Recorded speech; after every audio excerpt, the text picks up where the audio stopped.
கோமாளியில் இர்ஃபான் செஞ்ச இஞ்சி புளி சட்னி தான் எப்படி செய்யலான்னு இன்றைக்கி நம்ம பார்க்க போகிறோம்.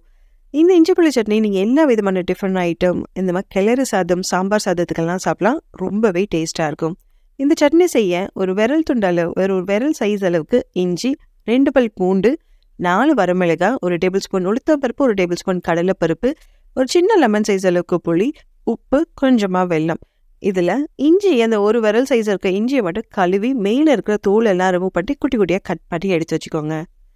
ஒரு கடாய் நல்லா சூடானதும் 1 டேபிள் ஸ்பூன் எண்ணெய் காஞ்சதுக்கப்புறம் 1 டேபிள் ஸ்பூன் உளுத்தம்பருப்பு, 1 டேபிள் ஸ்பூன் கடலைப்பருப்பு நல்லா பொன்னிறமாக வர வரைக்கும் வறுத்து எடுத்து வச்சுருங்க.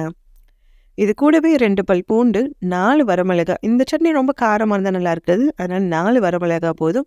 இதெல்லாம் ஓரளவுக்கு வதங்கினதும் நம்ம பொடியாக நறுக்கி வச்சுருந்த இஞ்சியும் போட்டு ஒரு நிமிஷம் நல்லா வதக்கி விட்டுருங்க.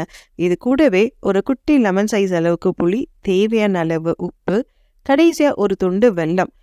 வெல்லம் இல்லை அப்படின்னா நீங்கள் நாட்டு சர்க்கரை கூட 1 டேபிள் ஸ்பூன் அளவுக்கு ஆட் பண்ணிக்கலாம். இதையும் ஆட் பண்ணிவிட்டு ஒரு நிமிஷம் நல்லா வதங்கினோடனே கேஸ் ஆஃப் பண்ணிடுங்க.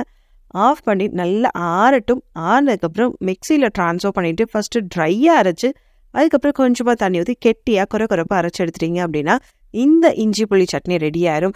இந்த சட்னியை நீங்கள் சாம்பார் சாதம், ரசம் சாதம், தயிர் சாதம், லெமன் சாதம், இந்த மாதிரி சாதத்துக்கு ரொம்ப டேஸ்ட்டாக இருக்கும். இல்லை இட்லி தோசைக்கும் கூட நீங்கள் சாப்பிட்லாம். இதுக்கு தாளிப்பே தேவையில்லை, அவ்வளோ டேஸ்ட்டாக இருக்கும். கண்டிப்பாக ட்ரை பண்ணிவிட்டு எப்படி இருந்ததுன்னு கீழே கமெண்ட் பண்ணுங்கள். இப்போ தான் கெட்டி சட்னி சேனலை ஃபஸ்ட் டைம் பார்க்குறீங்க, இன்னும் சப்ஸ்கிரைப் பண்ணலைன்னா மறக்காமல் சப்ஸ்கிரைப் பண்ணி பக்கத்தில் இருக்க பெல் ஐக்கானை கிளிக் பண்ணிடுங்க.